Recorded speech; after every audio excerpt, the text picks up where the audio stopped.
अनि के छ त नेपालको याद आउँदैन? नेपालको याद आउन त्यो त नआउने कुरै भएन, डेफिनेटली आउँछ। अब बिस्तारै बिस्तारै अब बुझ्नु पर्ने हुँदो रहेछ क्या होइन। अब परिस्थिति, घर व्यवहार अनि फ्युचरको होइन, त्यसले गर्दाखेरि अब यस मन बुझाउनु पर्ने चाहिँ भनौँ न एकदम त्यही हो। अब मेरो मात्र होइन, अब लाखौँ नेपालीहरूको मात्र नभएर सबै जो भनौँ न मन बुझाउनु पर्यो। अब अनि आइसकेपछि अब होला केही गर्न आएको हो होइन।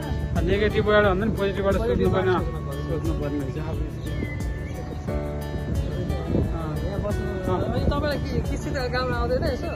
गीत यसो गाइन्छ गाइन्छ यसो अलिअलि। यसो ल हान्छु न तँलाई अब यहाँ बसेर ल समाउनु तपाईँ यो मैले समाते रहेको रामदीपुर त्यो गजब। ल म पनि पालपाली मान्छे फेरि पाल्पा मेरो फेरि जन्मथलो।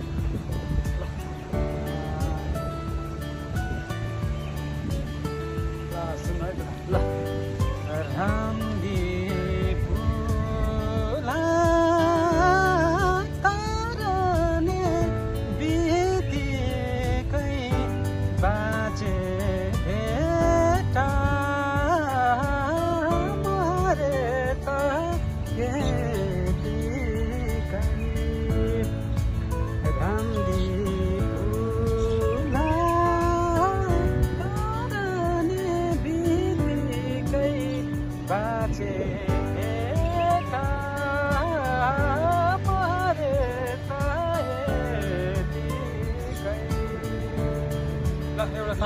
दामी रहेछ, दामी। ल अब तपाईँको एउटा सुनौँ, तपाईँको अलिक छुट्टै खालको छ, तपाईँको चाहिँ अलिकति आधुनिक भनौँ न। मेरो फेरि खासै आउँदै आउँदैन कि यो मुड अनुसार के हो के हो। अहिले मलाई आइहाल्यो भने फ्याट्टम भएको भइहाल्छु, अहिले गाउँछु होइन। अहिले अब अर्को एउटा होइन अर्को एउटा छ राजु परिवारको एउटा गीत छ होइन।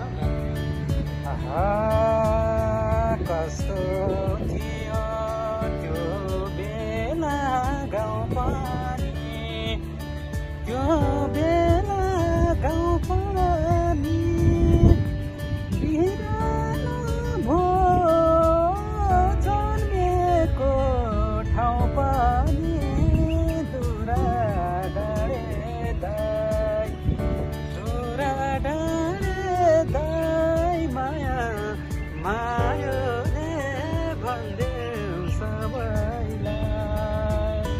अब यो अलिकति स्वर खुल्दैन गाइराख्नु भयो कि यसो होइन, मन चाहिँ लाग्छ। अब त्यस्तै हो होइन यस्तो र यो वातावरणमा गाउन वातावरण सम्झिँदाखेरि चाहिँ याद आउँछ गाउँघरको साथीभाइको रमाइलो गरेका छिनहरू भनौँ न, चाहिँ अब मनमा ताजै छ। त्यस्तै हो। र त्यसमा अब मैले एउटा गीत गाएको छु होइन। त्यो मैले चाहिँ अब रमाउने हँसाउने त्यस्तै ठिकै ठिकै पुरानो एकदम एउटा बल्लै भो भेटा भन्ने गाएको छु मैले। बल्लै भो भेटा हो हाँसिदेऊ बोलिदेऊ खोली मन पेटा, नदेखेको मायालाई धेरै भो आजै भेटे हेरेको धेरै भो बल्लै भो भेटा, बल्लै भो भेटा हाँसिदेऊ बोलिदेऊ खोली मन पेटा। ठिक छ नि होइन? एकदम राम्रो। यो साझा धेरै खुसी लाग्यो भनौँ न। नेचुरल छ क्या तपाईँको। आज चाहिँ एकदम मौसम अति राम्रो छ।